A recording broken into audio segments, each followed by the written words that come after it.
Da multidão dos que creram, era só o coração e a alma, uma somente, uma semente. Somente uma esperança brotando dentro da gente. Nosso era o pão cada dia, nosso era o vinho, Santa Folia. O que se parte, reparte a própria vida. Galho ligado à barreira, vida em comum verdadeira.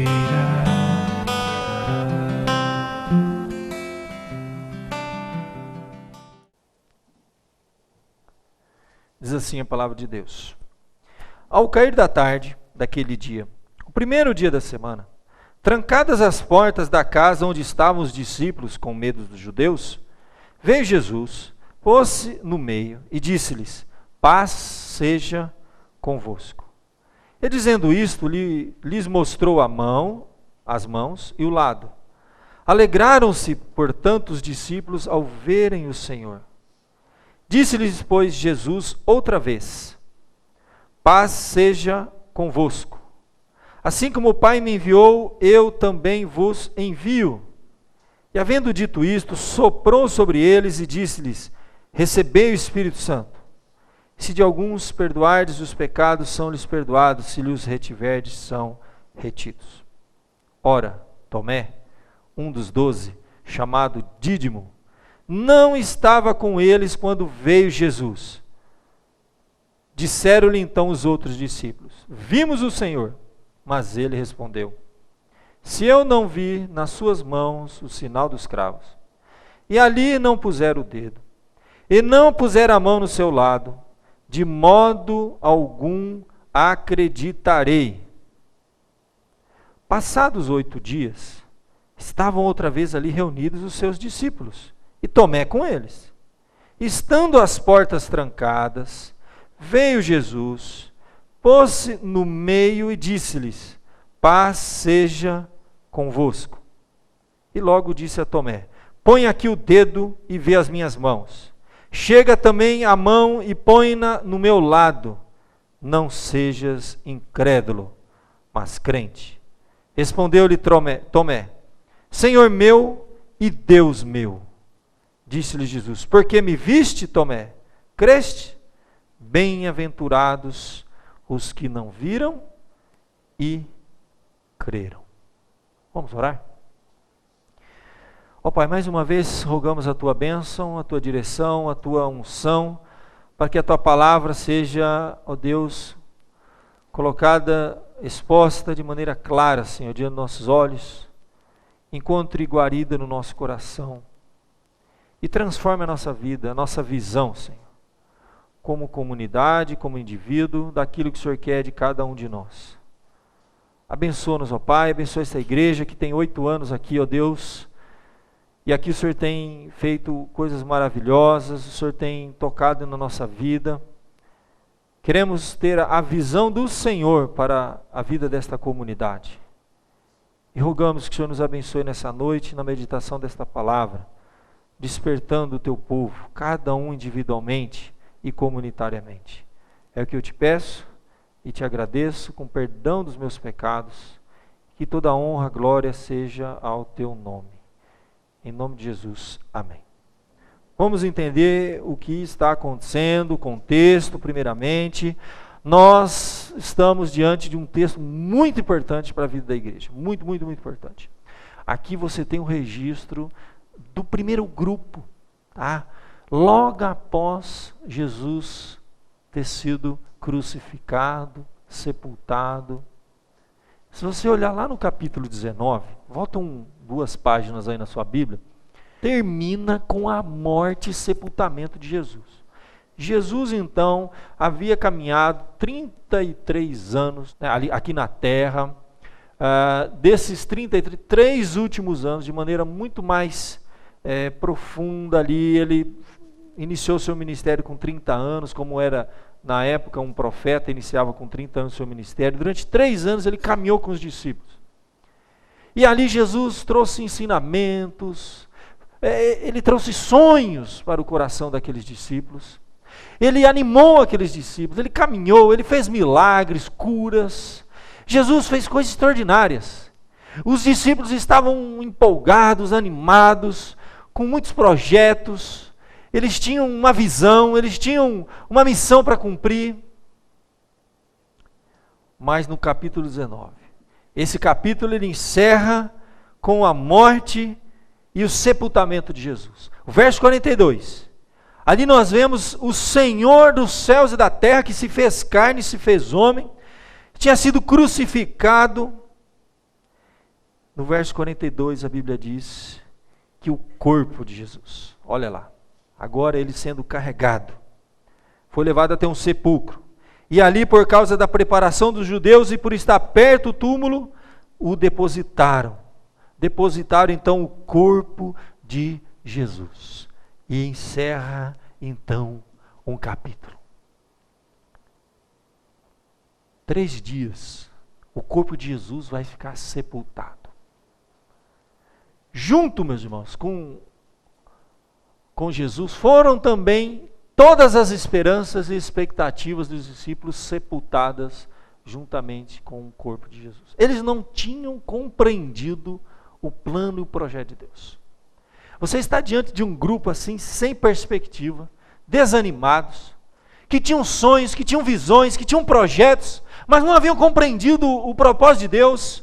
E ali então o capítulo 19 encerra com o corpo de Jesus sendo sepultado, e também os discípulos sepultaram os seus sonhos, suas expectativas, toda a esperança foi sepultada ali em João capítulo 19, fechando então o capítulo.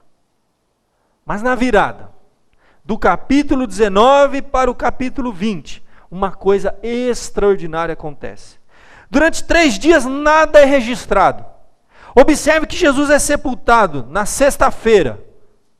Chamamos sexta-feira santa. O corpo dele é sepultado. Mas aí no capítulo 20, verso de número 1, nós temos o registro da ressurreição.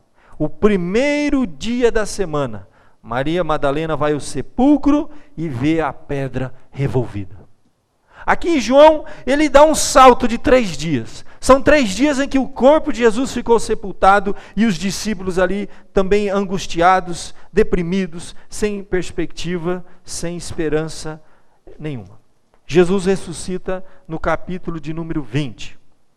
Nos primeiros versos nós temos ali o registro de como tudo aconteceu. Mas, aí que vem, durante um período de tempo, até que os discípulos acordassem para o que realmente havia acontecido, até que caísse a ficha deles, eles compreendessem, eles pudessem redirecionar o foco, a visão e abrir os olhos para aquilo que Deus tinha, o plano de Deus para a vida individual, vou pensar assim, de cada um deles, e para o grupo, para aquela comunidade. Nós temos ali então claramente o quê?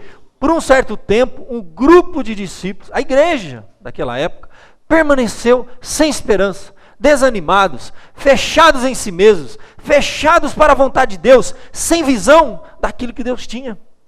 E é o que muitas vezes acontece na nossa vida. Quando nós não temos a visão de Deus para a minha vida, o que Deus quer de mim, qual é o plano de Deus para a minha vida, individual e comunitariamente falando. Desânimo caiu sobre eles, falta de esperança, fechados em si mesmos. E aqui você tem, durante um período, o registro de uma igreja, durante 3 dias, fechadas para a vontade de Deus. Ali, essa igreja então começa a gerar outras deficiências, até que finalmente, a Bíblia nos fala que ao cair da tarde daquele dia, verso de número 19, ao cair da tarde daquele dia, o primeiro da semana, Jesus vai até eles. Jesus entra naquela reunião. Por incrível que pareça, uma igreja reunida, Jesus lá de fora, né? Parece uma coisa assim, um pouco comum nos dias de hoje, né?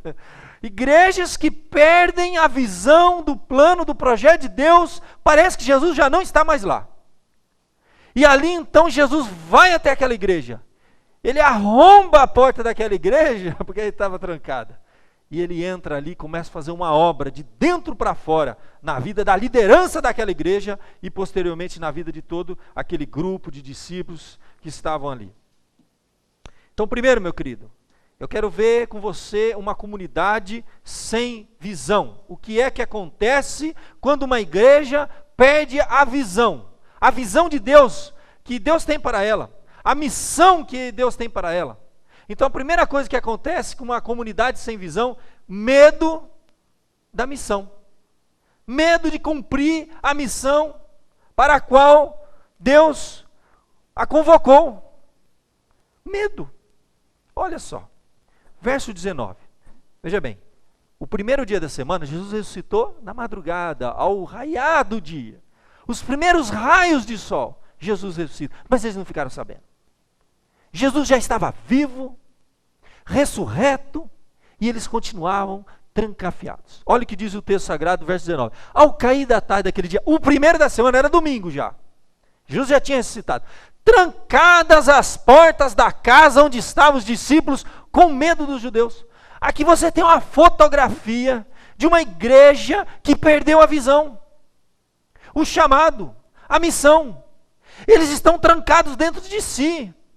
Eles não têm perspectiva, eles não têm visão alguma, eles não têm esperança, eles não têm ânimo, eles têm medo.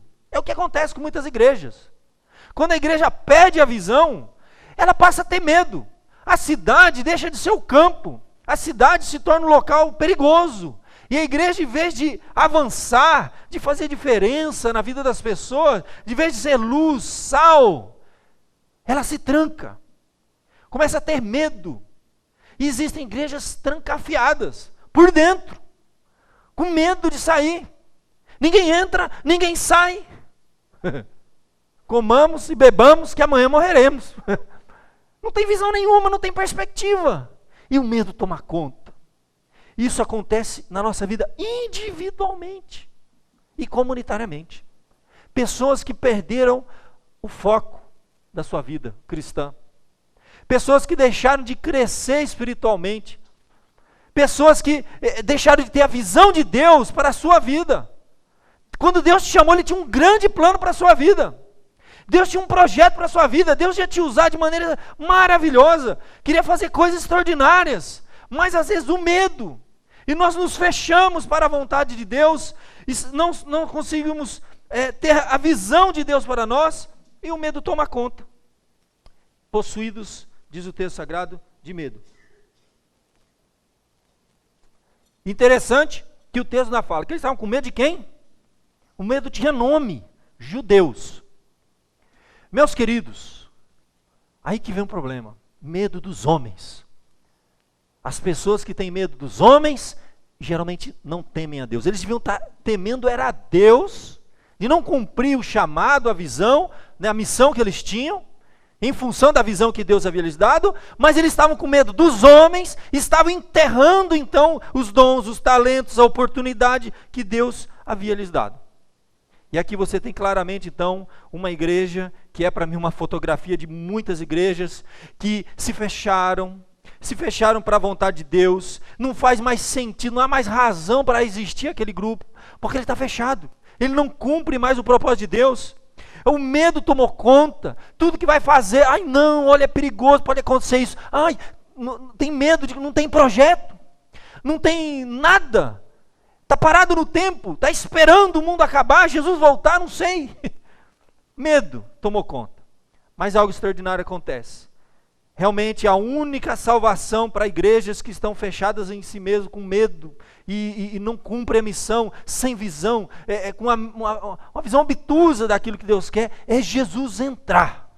E porta fechada, diz o texto sagrado, que Ele veio e se colocou no meio e diz, paz seja convosco. Gente. Deve ter sido um susto para todo mundo. Fico imaginando aquela cena. Eles ficaram então confusos. Não estavam entendendo nada, mas Jesus não tinha morrido, o corpo dele não estava sepultado, não terminou lá o capítulo 19, com o corpo de Jesus sepultado, e aí Jesus então entra no meio deles, e aí ele começa a fazer uma obra Primeira coisa que Jesus restaura quando nós estamos fechados, com medo, perdemos a ousadia, perdemos a coragem de viver. Tem gente que perdeu a coragem de viver.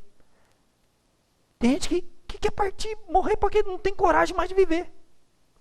Jesus tem que vir nessa vida e fazer uma obra de dentro para fora. E a primeira coisa que ele faz, sabe o que é? Ele vai trazer alegria. Então agora ele vai dar visão para aquele grupo e restaura a alegria de dentro do coração. Quando ele diz isso, ele vai mostrar as mãos marcadas. Ele vai mostrar o lado marcado. E a Bíblia nos fala então que os discípulos se alegraram.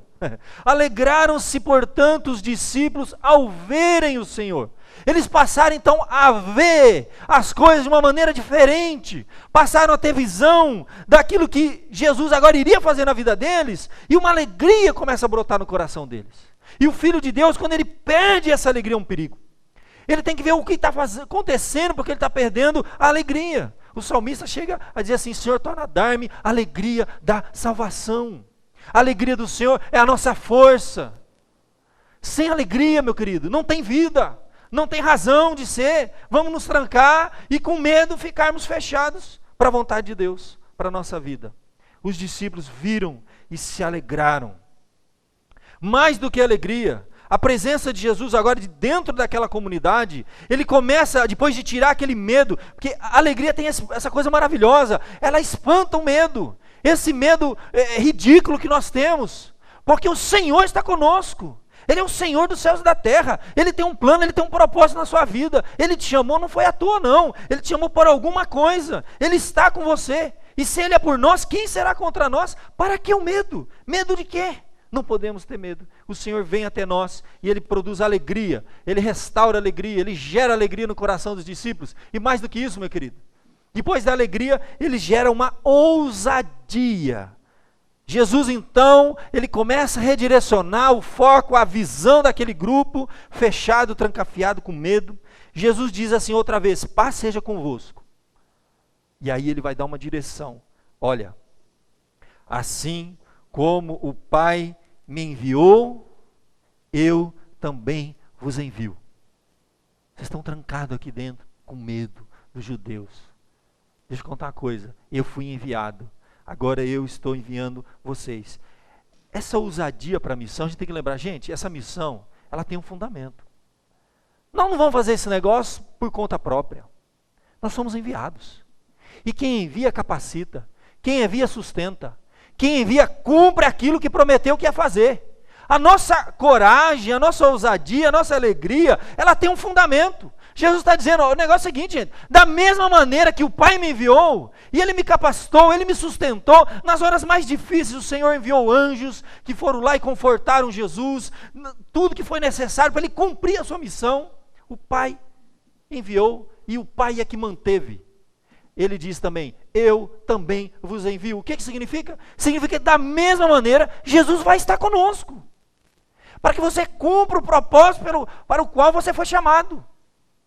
Para que você tenha coragem de enfrentar a vida, porque o Senhor vai estar com você, e Ele prometeu, estarei convosco todos os dias, até a consumação dos séculos. Então nós temos um fundamento para essa missão, gente. Da mesma maneira que Jesus foi enviado, sustentado, mantido e conduzido por Deus, nos mínimos detalhes, nós temos que ter ousadia, coragem para ir e fazer diferença na vida das pessoas, ter coragem para cumprir o propósito que Deus tem para a sua vida individualmente, tá? Mas também comunitariamente. Uma igreja precisa ter coragem, porque não faz nada. Há 8 anos nós estamos aqui, e não teve nada que nós fizéssemos que nós tínhamos garantia assim diante dos nossos olhos. Nós estávamos dando passos de fé. Nós vamos abrir um programa de rádio, mas não tem dinheiro, mas nós vamos abrir. E Deus abençoou, está lá. 4 anos já o programa de rádio. Não, nós vamos fazer tal coisa e vamos. Nós vamos fazer um trabalho assim, vamos, e Deus vai, é assim que funciona.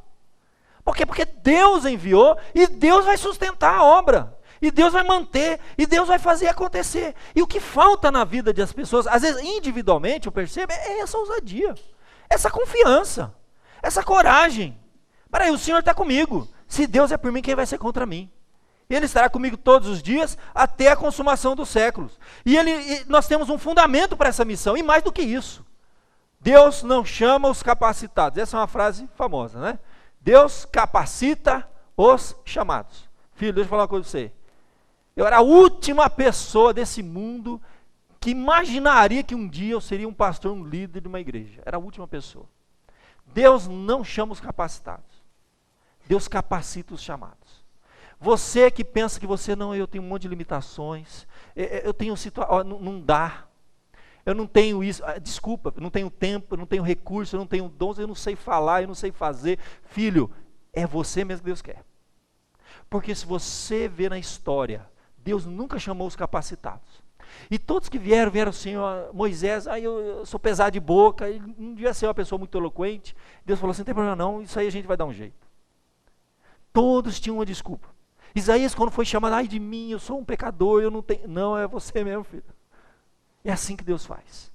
Deus capacita. E olha o que vai acontecer. Nós vamos fazer a obra, nós vamos ter coragem, ousadia e invadir realmente a cidade, os 4 cantos da cidade, com a mensagem de Deus, com ousadia, não em nós mesmos, não na nossa própria capacidade, não em não, simplesmente porque, além de haver um fundamento, Ele envia e Ele capacita quem Ele envia. Olha o que diz o texto sagrado, olha que interessante. Lá no verso 22, a capacitação para a missão. Quando Jesus diz isso, não fica uma coisa no ar, agora vocês se virem, façam o que vocês quiserem, dê o que der. Não, Jesus diz assim, ó, depois de dizer isso, Ele sopra sobre eles e diz, recebei o Espírito Santo.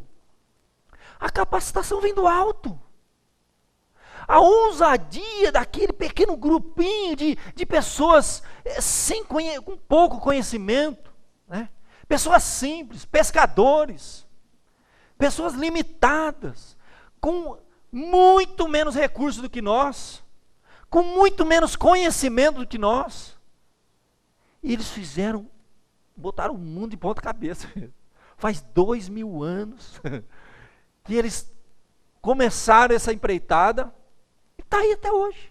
A igreja espalhada pelo mundo inteiro. Por quê? Porque tem um fundamento. Como o Pai enviou Jesus, Jesus os envia.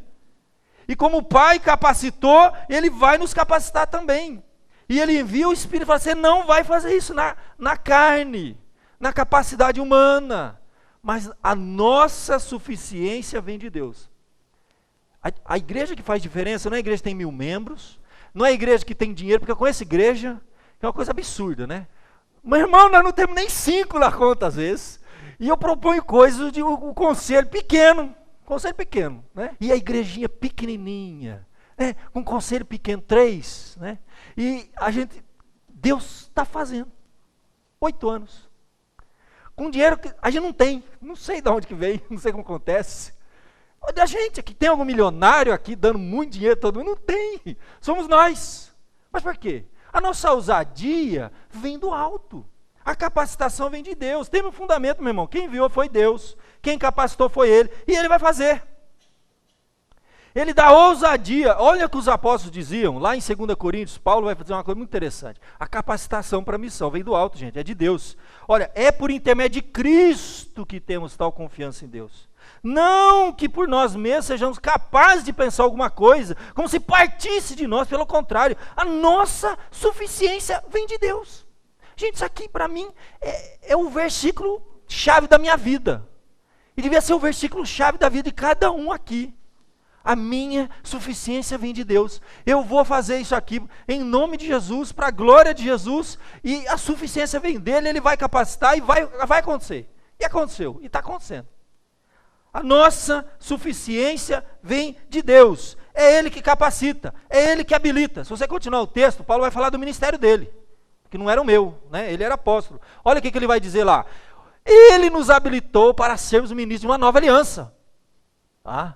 Então aí por isso ele conclui dizendo, olha, tendo tal esperança, servimos-nos de muita ousadia no falar. Sabe? Muita ousadia no falar. Mas por quê? Porque a suficiência vinha de Deus, era Deus que capacitava, era Deus que levantava, era Deus que ia manter aquele trabalho e ia usar aquilo de uma maneira extraordinária. E é assim que Deus faz. E muitas vezes você na sua vida pessoal, nos seus projetos, você precisa ter confiança, dependência, e colocar nas mãos de Deus, e buscar a direção de Deus, e ser usado por Deus. E Ele faz coisas maravilhosas, que a suficiência vem dEle. Além, meus irmãos, dessa comunidade que agora com a visão restaurada, ela vai ter alegria, ela vai ter ousadia, a suficiência vem de Deus, ela precisa ter também confiança agora. É porque começar um negócio, depois, meu irmão, perseverar é confiança. E olha que coisa interessante que vai acontecer naquele pequeno grupo. A comunidade agora com visão, a visão que vem de Deus, a visão do alto, na dependência, na suficiência do Senhor, é uma comunidade que tem confiança. E como que Deus vai trabalhar a confiança? Olha que coisa linda. Tomé. Deus vai usar o mais incrédulo, o mais sem confiança, entendeu? Para nos ensinar a confiar. Olha como é que Deus é maravilhoso. Deus não usou Pedro, Deus não usou aqui Paulo, Deus está usando Tomé. Tomé tem fama de ser o quê? O incrédulo. Ele precisa ver para crer, e Deus vai usar ele, é assim que Deus faz, percebe? Deus não usa o capacitado, Deus capacita aquele que vai usar. Deus não chama o capacitado, Deus capacita aquele que vai chamar. Então aí, dentro daquela comunidade, tinha um elemento chamado Tomé, que a Bíblia mostra o perfil dele, verso 24, olha o perfil dele. Ora, Tomé, um dos 12, era um dos 12 discípulos, hein? Chamado Dídimo, não estava com eles quando veio Jesus. Percebe o nível de comprometimento desse discípulo?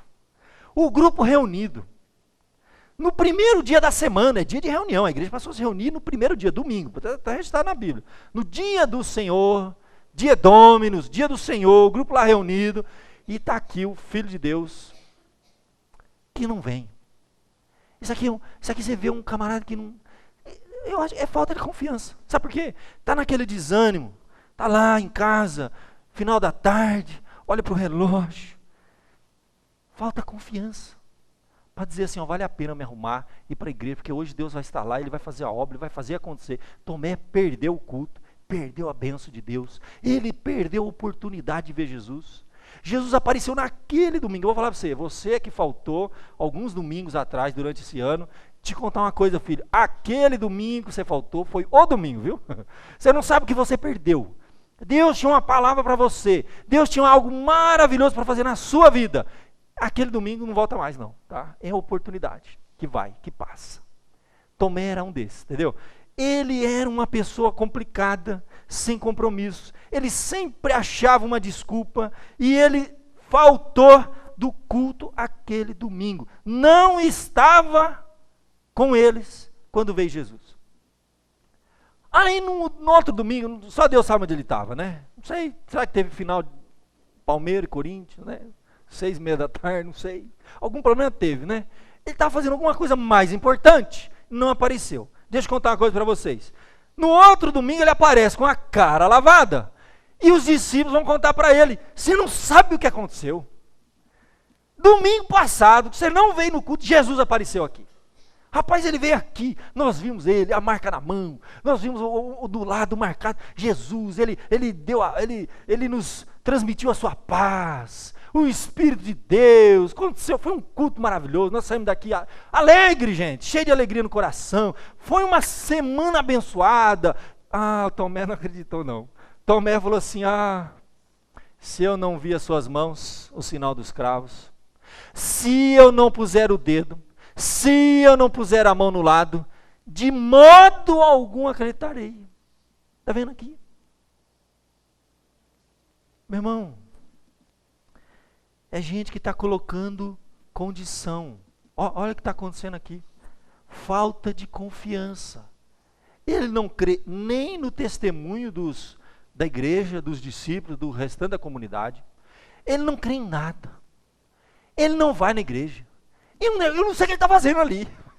E a Bíblia diz que ele é um dos 12. Então, gente, pensa comigo, naquela reunião, tinha pelo menos 10 na primeira reunião. Porque, Judas traiu. Você lembra, né? Judas traiu. Dinheirinho, ofereceram um pouquinho mais. Cuidado, gente, cuidado. Então, sempre alguém oferecendo, esse domingo à noite você vai ganhar um dinheirinho a mais. Cuidado com isso aí, filho. Eu sei que tem exceções, mas cuidado. Judas ganhou um dinheirinho. Foi lá, traiu. Sobrou 11. Tomé incrédulo. Final de Copa, entendeu? E ele não apareceu, alguma razão teve para ele não vir. Tinham 10 lá dentro. Alguns acreditam que alguns outros seguidores de Jesus pudessem estar lá. Pelo menos 10 estavam lá. Agora tem 11. Está ele lá de novo. E os discípulos vão dizer, nós vimos o Senhor. E ele não vai acreditar. Então, ele aqui vai colocar condições para crer e depender de Deus. Quais são as condições? Primeira condição. Se eu não ver, esse aqui é o cristão, é o filho de Deus, que estabelece condições para acreditar no Senhor. Ele quer usar os seus sentidos. Ele quer uma garantia. Se o Senhor não me der uma garantia, eu não vou. Eu não acredito. E ele não quer só ver, tá? Porque o incrédulo é assim. Olha, ver não vai ser o bastante, tá? Se ele aparecer para mim, não vai ser o bastante. Eu preciso de um pouquinho mais. Eu preciso também, se eu não, o quê? Puser o dedo. Então ele colocou ali mais uma barreira para confiar e depender em Deus. Mais ainda, não, se eu não ver, puser o dedo, eu posso ainda estar enganado. Eu ainda tenho uma terceira condição. Se eu não puser a mão no seu lado, gente, ele é aqui taxativo, ó. De modo algum acreditarei. De maneira nenhuma. Gente, eu fico assim pensando, eu não sei o que ele está fazendo ali. Né? Eu não sei o que ele está fazendo ali. Porque o que vai acontecer? Ele senta lá e eu quero ver. Vamos ver se Jesus veio desse domingo agora. Ele participou, ele está ali. É uma fase da vida cristã que a gente passa, que a gente precisa ver, tocar. E precisa, sabe, garantir, não crer. A gente vem para a casa de Deus, mas vem com dúvida no coração. Perdeu a bênção no domingo passado. Está ali, cheio de interrogação. Mas Deus é maravilhoso. Porque Deus vê o nosso coração e não deixa a gente desse jeito. Jesus entra aquele domingo. Olha o que vai acontecer. Passados 8 dias então, veja bem, ele apareceu, aí o pessoal falou, vimos, não acredito. Aí passou 8 dias, ou seja, no domingo seguinte, passado 8 dias, outra vez eles estavam ali reunidos, os seus discípulos, o que vai acontecer? E Tomé com eles, gente. Parece que o texto faz um destaque, dessa vez ele foi na igreja, hein? Olha que ele estava lá na igreja, sentou para assistir o culto, que coisa maravilhosa. Há um destaque aqui, e Tomé com eles, gente, olha que coisa maravilhosa. As portas estavam trancadas de novo, porque continuava ainda meio sem, né? Veio Jesus, pôs-se no meio e disse-lhes, paz seja convosco. Jesus faz a introdução do sermão, primeira coisa depois da introdução, o que ele vai fazer? Ele vai chegar para Tomé, vem cá Tomé. Jesus chamar você no meio do culto, vem cá, levanta aí, vem cá, sobe aqui, vem aqui na frente. Vem aqui meu filho, ó, põe a mão aqui ó, tá? Põe a mão no meu lado aqui ó. Tomé, acorda Tomé. Eu ressuscitei filho. E ele diz assim ó, filho, não seja incrédulo, mas crente. Olha, uma tradução mais precisa, mas é assim ó, filho, se você continuar desse jeito, você vai se tornar um incrédulo. Não venha se tornar um incrédulo, mas ser crente. Acredita, confia. O caminho que você está seguindo, filho, é o caminho da incredulidade. É um caminho sem volta. Porque o incrédulo, ele toma decisão no coração, ele põe barreiras, ele não quer crer. Existe aquela pessoa que tem dificuldade para crer. Tá? Ele tem dificuldade, mas Tomé não. Tomé era complicado. Tomé é aquele cristão que está sempre colocando uma barreira. E falta ousadia, falta alegria, falta confiança. Você se lembra daquela passagem? Lá em João 14, o próprio evangelista João parece que registrou esses detalhes, pegou isso. Jesus certa vez disse assim, olha, vocês sabem o caminho para onde eu vou. E quem é que vai dizer para ele, não sabem o caminho? Não vai dar nada certo, pessimista, né? Não vai dar nada certo, porque nós não sabemos o caminho. Gente, quem fala isso é quem não quer ir. Filho, você vai em tal lugar comigo? Não, eu não sei chegar lá. Eu não sei o caminho. Percebe? E aí Jesus fala, filho, na verdade, aí Jesus vai dizer para ele, olha que coisa linda. Eu não sei o caminho. Aí Jesus vai dizer, ó, você não sabe? Ó, disse-lhe Tomé, Senhor, não sabemos o caminho. Como saber? Não sei para onde o senhor vai. é aqui que Jesus vai trazer aquela resposta maravilhosa. Senhor, Jesus vai dizer para ele, o Senhor Jesus vai dizer assim: eu sou o caminho, a verdade e a vida. Ninguém vem ao Pai senão por mim. Naquela reunião, Jesus então vai redefinir a confiança, as convicções de Tomé, porque depois que ele coloca a mão, ele vê, aí ele vai clamar e dizer: Senhor meu e Deus meu. Jesus está redefinindo as convicções. Tomé redescobre a sua fé, confessando: Jesus agora é Senhor da sua vida, Jesus agora é Deus, é o seu Deus, Senhor meu e Deus meu. Então agora essa comunidade passa a ter uma verdadeira confiança, e a lição da confiança vem do que menos tem confiança, para nos lembrar que quem capacita é o Senhor. E Jesus termina dizendo assim: olha, bem-aventurado os que não viram e creram. Felizes aqueles que não precisam ver para quê? Quem tem Jesus como seu Senhor e Deus não precisa ver para crer. Meu querido, esse desafio aqui é para você, individualmente falando.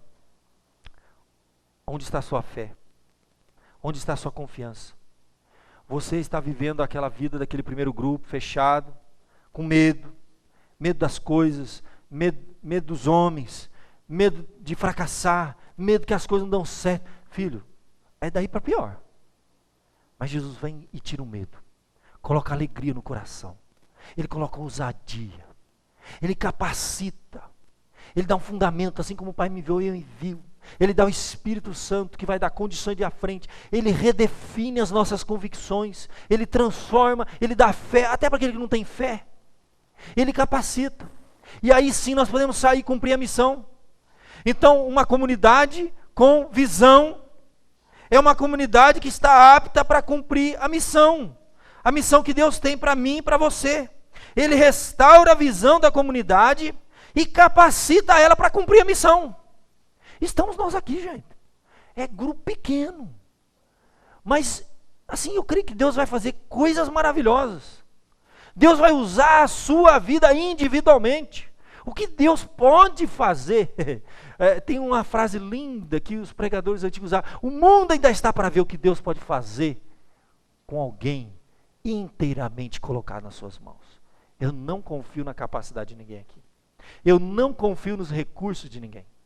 Eu não confio no que você pode fazer. Mas eu confio sim no que Deus pode fazer quando você se colocar nas mãos dele. O que Deus pode fazer. Mas eu não confio, Ele vai te dar confiança. Mas eu não tenho, Ele vai te capacitar. É Ele, filho. A igreja, a missão da igreja não está fundamentada no pastor, não está fundamentada nas suas capacidades, nos seus dons, nos seus talentos. Está fundamentada em Cristo. O Pai me enviou, e eu vos envio, e vos capacito. E agora vocês vão com confiança. E que Deus vai fazer uma grande obra na sua vida, através da sua vida, e vai usar a sua vida para alcançar outras pessoas. Nós temos uma cidade aqui de 220 mil habitantes. E Deus quer usar essa igreja para alcançar essas pessoas. A mensagem tem que chegar. Não tem como delegar para outros. É eu e você. Lá onde você trabalha. Aquelas pessoas que você convive. Lá na sua escola, na sua faculdade. Não vai ter outro não, filho. É você. Deus quer usar a sua vida para você cumprir a missão.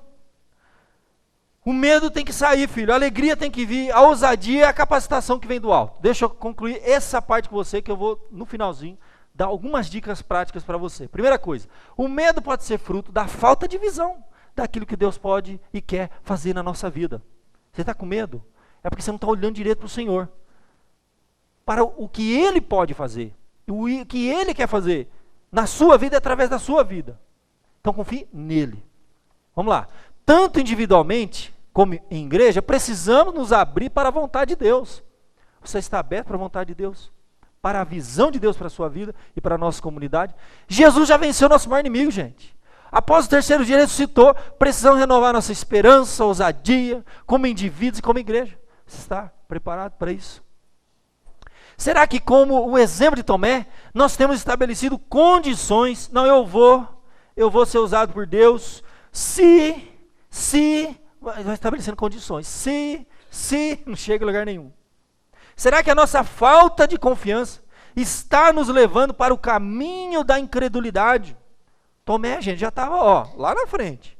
Ele já não tinha compromisso, ele ia quando queria, não acreditava em nada, o que o povo falava não tinha valor, o testemunho, o que era dito na igreja para ele entrar pelo ouvido e sair pelo outro, ele estava seguindo o caminho da incredulidade. Na verdade, Jesus vai no ponto, Jesus dá um chacoalhão nele e fala, filho, acorda, se você continuar desse jeito, você vai seguir o caminho da incredulidade. Não se torne um incrédulo que nem quer crer, mas seja crente. Será que a nossa falta de confiança está nos conduzindo para um caminho de falta de compromisso? Tudo é evidência, gente, é evidência. Está evidenciando que seu coração está longe, está esfriando. Cuidado. Ao redescobrirmos a nossa fé, nós vamos então ver Jesus como Senhor e Deus meu. Filho, é pessoal, aqui não é comunitário. Aqui é você e Deus. Você tem que fazer uma pergunta muito séria para você diante do Senhor.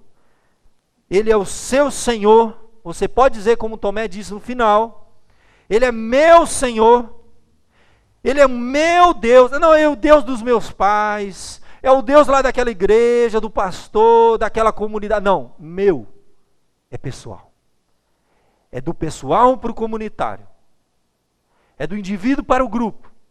Se não começar no seu coração, enquanto você não entregar e confiar que Ele é o seu Senhor e o seu Deus, em que você vai realmente vivenciar aquilo que a Bíblia fala, entregue o teu caminho ao Senhor, confia nele e o mais Ele fará.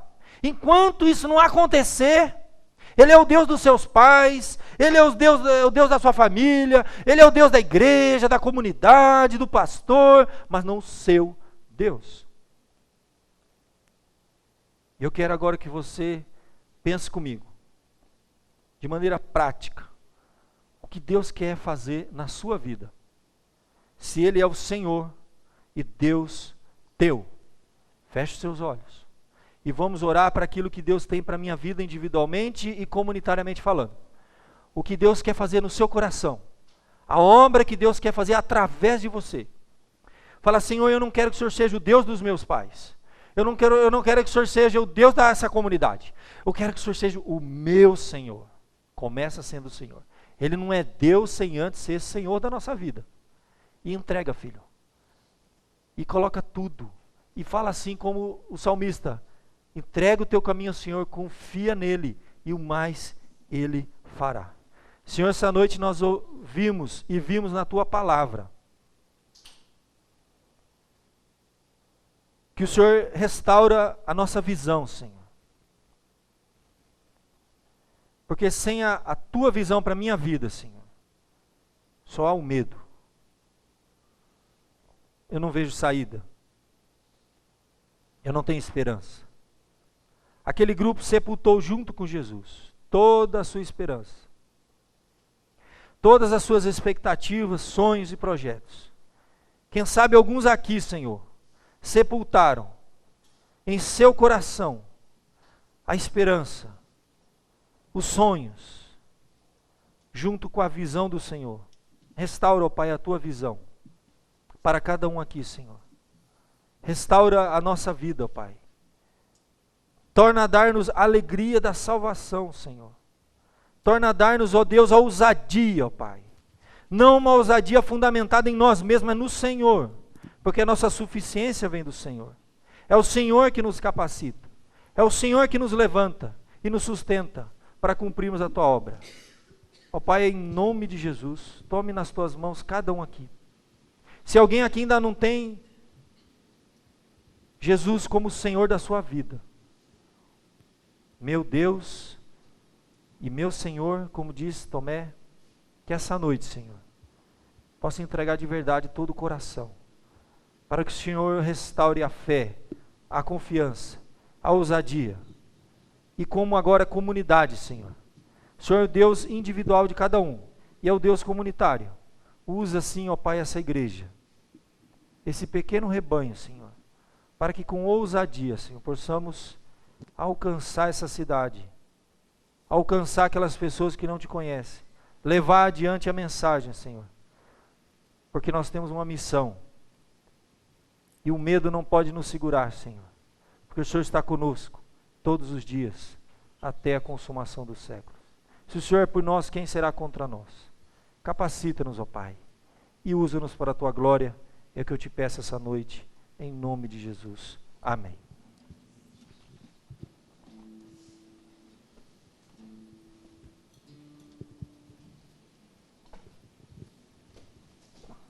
Vamos colocar em pé.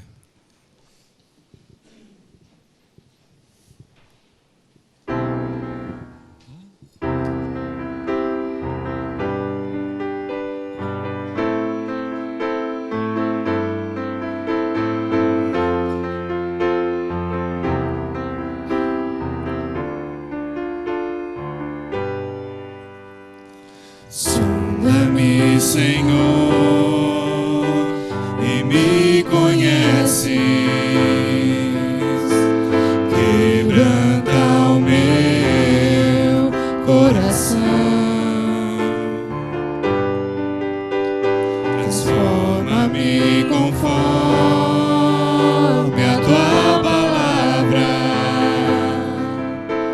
e enche-me até que em mim ache só a ti, então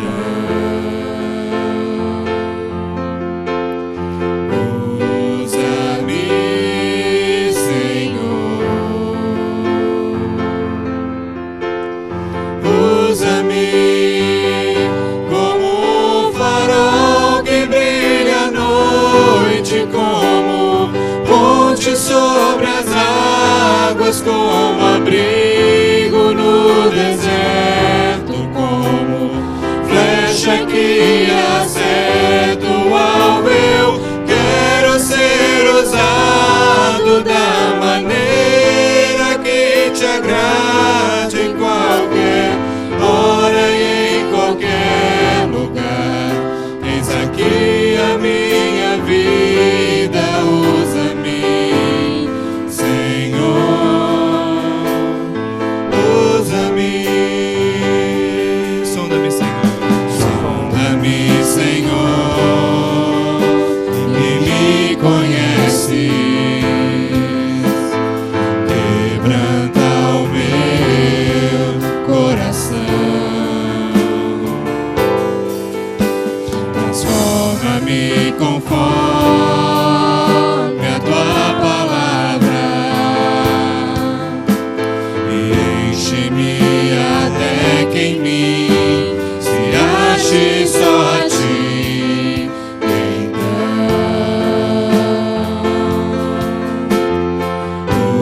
usa-me, Senhor,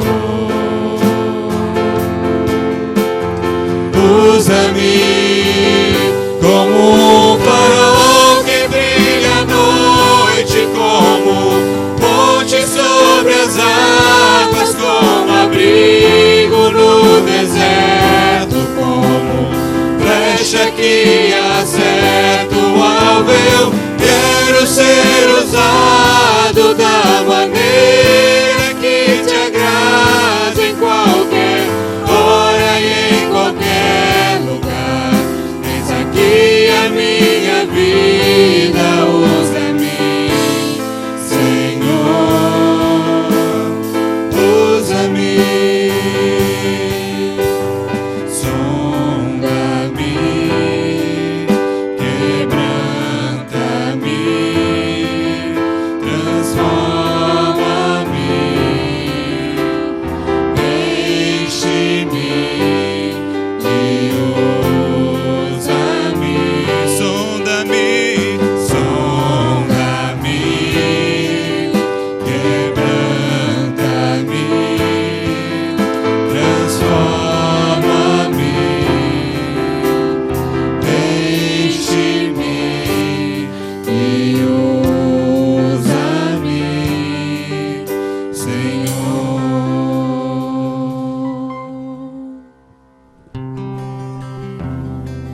Da multidão dos que creram, era só o coração e a alma, mas somente uma semente.